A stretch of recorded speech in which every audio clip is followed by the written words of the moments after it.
Hey guys, guess what's back? It's the vlog ride. So this is going to be a short video because my ride home right now is not very long. And I don't know, I'll talk about something I don't really get to talk about while I'm doing my games, which is, oddly enough, violence.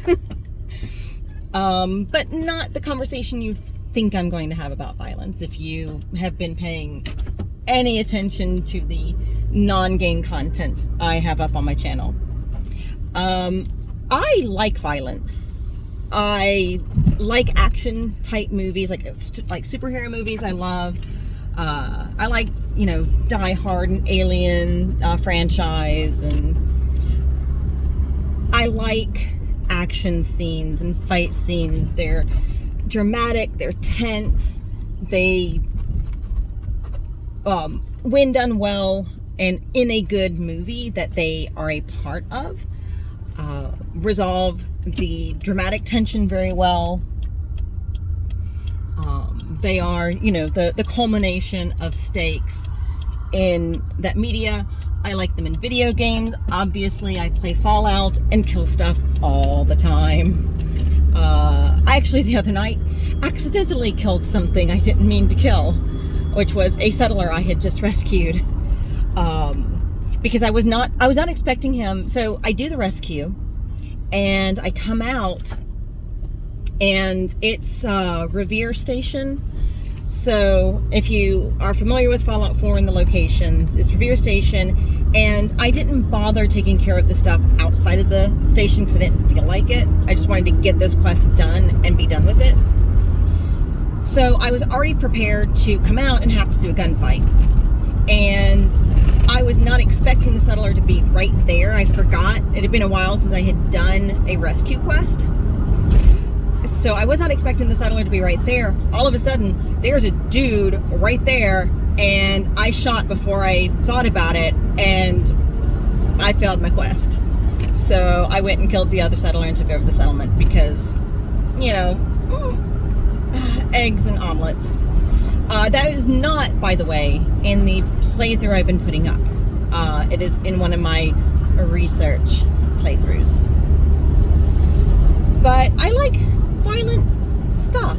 I really do. And I don't think that is, that's not a hot take to go, this stuff is entertaining. We are entertained by it. But it is something I've been thinking about a lot for a little while, because I'm a writer, and I'm also creating a role-playing game for tabletop, which is its own kind of violence, a simulated violence, a narrated violence, if you will. But one of the books that I'm working on, one of the projects, is related to the tabletop role-playing game. It's actually the stories that world comes from for the games. And the main character is a young woman. Both of the main characters are, and always has been. And the dramatic tension, at least some of it, for them, gets resolved through violence. And so it's, okay, I know what my violence is in service of in the story.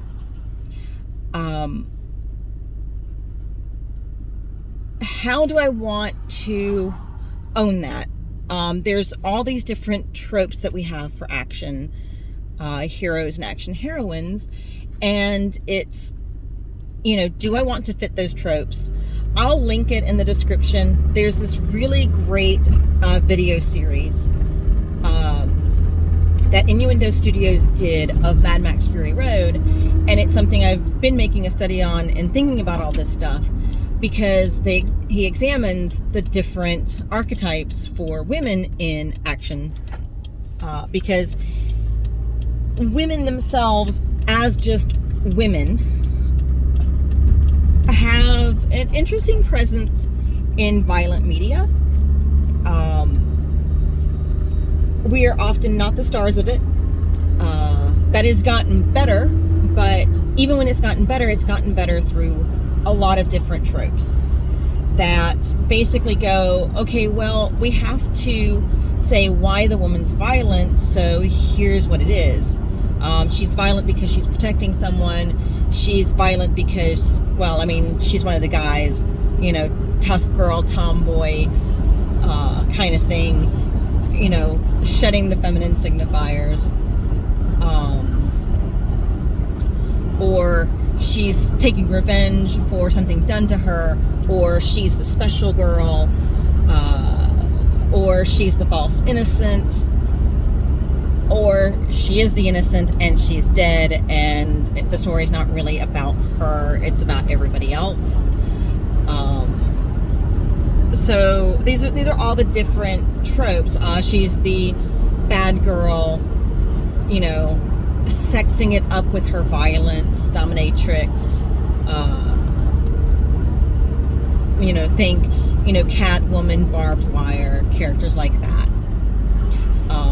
Those are the ones he specifically uses. And I'm thinking about these characters and how I want to characterize them and how I want to present them. And it's like,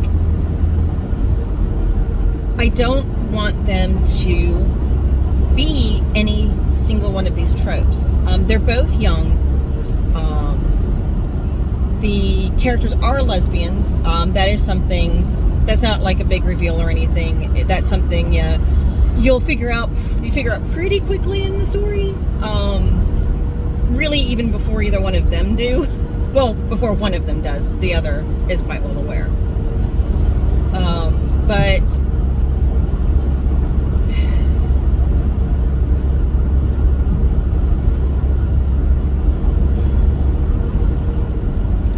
so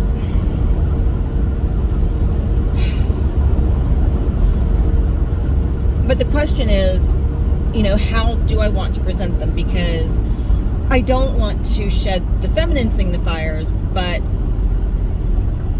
they're not moms. They're not doing what they're doing to protect an adopted family. They are doing what they're doing in a fantasy world, using and maybe subverting.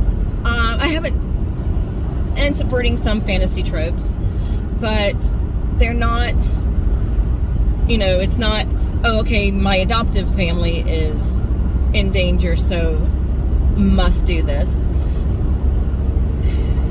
It's more of a calling, or, okay, this is the world that you live in, and this is how you survive kind of thing. And yeah, other than they're these two girls who are in love with each other, they're just girls. They're like 18, kind of thrown into this place, not by their own device, and having to figure things out as they go along. So there's not, you know, they're not the hard body, or the female version of it. They're not the mama bear. They're not, neither of them is really even the special girl. There's not, you know, we're not playing on the horror tropes. And, you know, to quote Innuendo Studios, you know, they would be special compared to whom? You know, compared to each other. So the character names are Catherine and Andy. And Andy is a little tomboyish, but not, you know, completely thrown out there a tomboy. And Catherine is probably, of the two of them, she's probably more feminine, though both of them very much are. But even she's got her little tomboyish things. So I want them to both be as feminine as I feel they need to be, but also to draw traits from across the gender spectrum, both as part of just who they are as characters, but then also as what they need to become in order to get by and survive and follow through with the goals that they set for themselves in this world. And so that's been something I've been really thinking about, and not really wanting to fit them into any one single trope, but to make them recognizable and complete enough as characters that there's not room to go, but why are they a girl? Like, or, well, but why is there violence? It's like, there's violence because that's the situation that they're in, and for the goals that they have, that's, you know, the means by which they fix it. And the girls, because you cannot untangle their gender and their expression of that gender from who they are as characters in their story. So that's been a big thing on my mind. And so, and it's something I've been thinking about, not just as I've been working on story stuff or thinking about the stories, or working on my game, but also when I've been gaming itself and playing the violent video games that I like, you know. And it's like, well, I like these games. Like, okay, when I first started streaming, one of the first things that I noticed and was not shocked by, a little surprised by, but kind of not too, was how many women stream Call of Duty. And it's a lot of them. Like, I'm in several streaming groups on Facebook that are specifically for women gamers. And, like, I will see a lot. Probably the most common games that women streamers will stream are Call of Duty, Apex Legends. Like, those are probably the two most common ones. And if it's not those two, it's something similar to them. And I never got into Call of Duty, as I don't know if I would like it. I really don't. But because I don't always enjoy PvP stuff, PvP is not always my bread and butter, but so I just never got into it. It's something I might enjoy, I don't know. But these women do. And it's like I kind of knew that, but it's also kind of surprising to see all of these women streaming these games, and I'm like, we women are a lot more violent than we give ourselves credit for. And, like, I have found myself wanting to own that, because while in real life, in building society, in building our community around us, violence is not something that we want to be an answer to anything. You know, we don't solve our problems by, you know, going and killing everybody. That is not the right thing to do in the real world.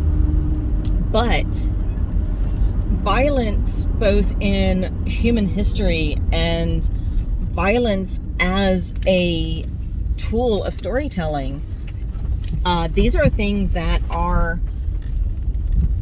very common to humans and are very human things. So I do actually really like that a lot of women are owning that and doing that and presenting that. And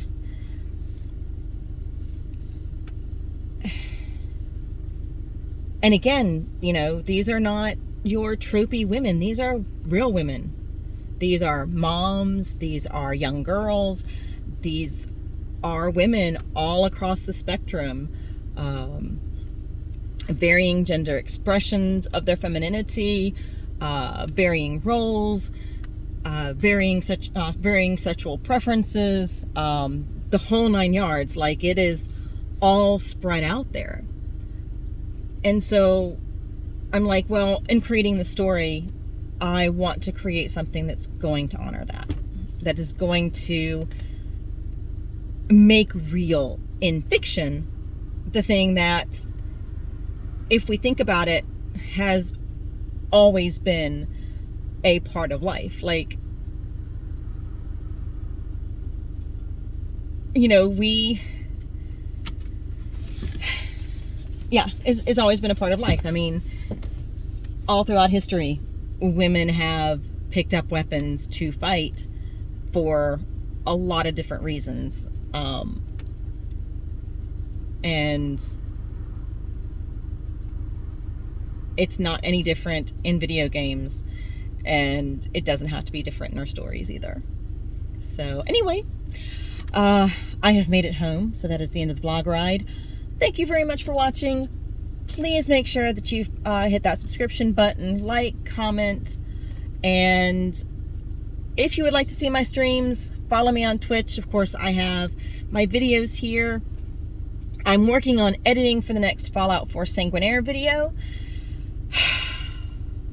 I'm not going to be able to keep doing the recording and chatting as I record. My system is just not wanting to cooperate for it.